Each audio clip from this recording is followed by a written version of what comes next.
भंडारदरा धरणामध्ये ज्या गावांच्या जमिनी गेल्या, जे गावं पाण्यामध्ये बुडाली, ती आजूबाजूची सर्व गावं आणि परिसरातील सुद्धा सर्व गावं येथील आदिवासी शेतकऱ्यांना भंडारदरा धरणाचं पिण्याचं आणि शेतीचं पाणी मिळावं यासाठीचा संघर्ष गेले अनेक वर्ष किसान सभेनं सातत्यानं केलेला आहे।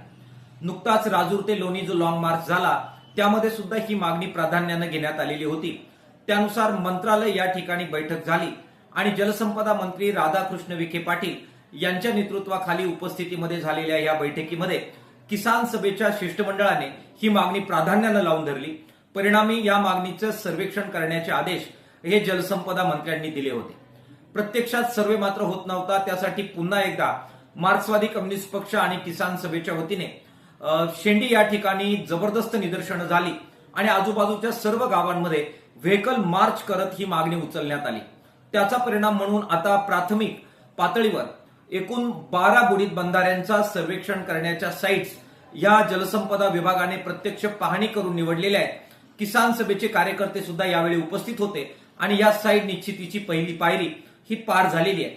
त्याच्यानुसार मुर्शेत या ठिकाणी मुर्शेत या ठिकाणी 2 बुडीत बंधारे, कोलटेंबे या ठिकाणी 2 बुडीत बंधारे, रतनवाडी, सामरत, शिंगणवाडी आणि लवाळवाडी, पांजरे आणि मुर्शेत या ठिकाणी प्रत्येकी 1 बुडीत बंधारा आणि बुडदावणे या ठिकाणी 2 बुडीत बंधारे असे एकूण 12 बुडीत बंधाऱ्यांचं प्रपोजल हे प्राथमिक पातळीवर साइट निश्चित करून करण्यात आलेले आहे। याशिवाय भंडारदरा धरणाच्या वर उंचावर टाकी बांधून सौर ऊर्जेने पाणी जागेवर लिफ्ट करत नंतर मागील बाजूला ग्रॅव्हिटीने पाणी देण्याबाबतचा सुद्धा आग्रह किसान सभेने लावून धरलेला आहे।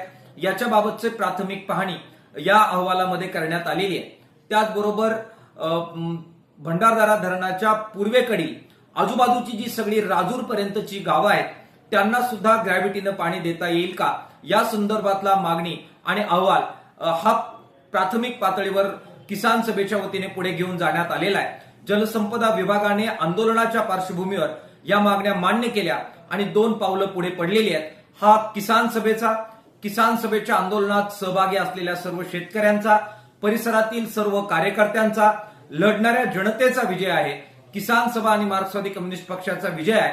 मी सर्व लढाऊ बांधवांचं या निमित्ताने अभिनंदन करतो।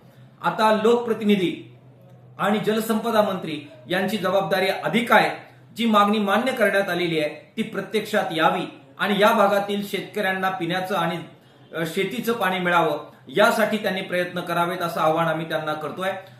सरकारने आणि लोकप्रतिनिधींनी हे जर केलं नाही तर पुन्हा संघर्षाची वेळ येऊ शकते। ती संघर्ष करण्याची पूर्णपणाने तयारी ही मार्क्सवादी कम्युनिस्ट पक्ष आणि किसान सभेने ठेवलेली आहे। संघर्षाची वेळ येऊ न देता पुढील टप्पा हा विकासाच्या दृष्टिकोनातून संबंधितांनी पार करावा असं आवाहन त्यांना करतो। धन्यवाद। इन्कलाब जिंदाबाद। लाल सलाम।